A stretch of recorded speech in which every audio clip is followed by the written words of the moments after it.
ഞങ്ങളുടെ നേതാക്കളുടെ പേരിൽ ആരോടും നയിക്കാൻ പാടില്ല. ഞങ്ങളുടെ സത്യസന്ധരായ നേതാക്കൾ മഹാനായ ശൈഖുന കാന്തപുരം ഉസ്താദ്, അല്ലാഹുവിലേക്ക് ദീർഘായുസ്സും ആഫിയത്തും കൊടുക്കട്ടെ.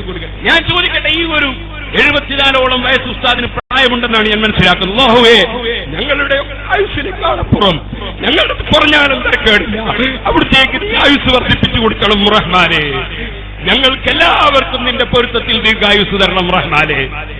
ഞാൻ പറയട്ടെ, ഉസ്താദ് അവരുടെ പറ്റി എനിക്ക് പറയാൻ വല്ലതും ബാക്കിയുണ്ടോ? പക്ഷേ ഉസ്താദ് അവരുടെ നെഞ്ഞൂക്ക് ചെറുതല്ല. ഇവിടെ ഒരു മനുഷ്യരെ കാണാതെയായി പോയി.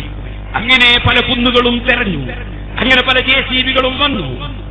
ഞാൻ പറയട്ടെ, അന്നും ഈ സ്റ്റേജിൽ പ്രസംഗിച്ചവനാണ് പാവപ്പെട്ട ഞാൻ ഉസ്താദിന്റെ കൂടെ. ഞാൻ പറഞ്ഞു വരുന്നത്, അന്നൊക്കെ ഞാൻ കവേലത്ത് തങ്ങളുണ്ടായിരുന്ന നേതൃത്വത്തിന് അല്ലാഹുവേ അവിടുത്തെ ദർജ ഏറ്റിക്കൊടുക്കണേ അല്ലാഹ്. ഇന്ന് ഞങ്ങൾക്ക് അവിടുത്തെ മക്കൾ ഞങ്ങൾക്ക് വേണ്ട പ്രചോദനവുമായി ഞങ്ങളുടെ കൂടെ പ്രവർത്തിക്കുമ്പോഴുള്ള സന്തോഷം അത് ചെറിയ സന്തോഷമല്ല. ഞാൻ പറഞ്ഞു വരുന്നത്, നിങ്ങൾ ഓർക്കണം, ആ സമയത്ത് അത് ആ ഉസ്താദിനെ പ്രതി ചേർത്ത ഒരു സമയം. ഞാൻ കുറ്റ്യാടിയിൽ നിന്ന് അവിടെയുള്ള മുഴുവൻ ആളോടും പറഞ്ഞു, ഇതിന് കാന്തപുരം ഉസ്താദ് ആ ഉസ്താദിനെ വഴിയിൽ നിന്ന് തെറ്റിക്കാമെന്നാരും ധരിക്കേണ്ടതില്ല. ഉസ്താദിന്റെ പേരിൽ ആരോപണം പറഞ്ഞ് അതാ ഉസ്താദിനെ ഇരുത്താമെന്നാരും ധരിക്കേണ്ടതില്ല.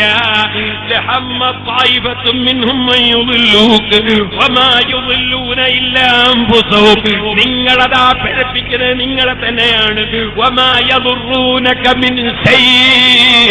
നബിയേ, തങ്ങൾക്ക് ഒന്നും സംഭവിക്കൂല നബിയേ, ഒരു പ്രശ്നവും വരൂല നബിയേ. അതുപോലെ ലക്ഷക്കണക്കായ സ്നേഹിക്കുന്ന ശിഷ്യന്മാരും അനുയായികളും ശൈഖുനയോട് പറയുന്നു, അവിടുത്തേക്കൊന്നും സംഭവിക്കൂല. അവിടുത്തേക്ക് പ്രൊട്ടക്ഷൻ നൽകാൻ ഒരു നമീമത്തുകാരനും ഉപജാപക സംഘവും കയറി വരാൻ ഞങ്ങൾ അനുവദിക്കുകയുമില്ല. അവിടുത്തേക്ക് വേണ്ട പ്രൊട്ടക്ഷനും മർക്കസിനും ഷൈർ മുബാറക്കിനും ഞങ്ങളുടെ സർവ്വസ്ഥാപനങ്ങൾക്കും ഇവിടെ പ്രൊട്ടക്ഷൻ നൽകാൻ SYS എന്നും സന്നദ്ധമാണ്. SS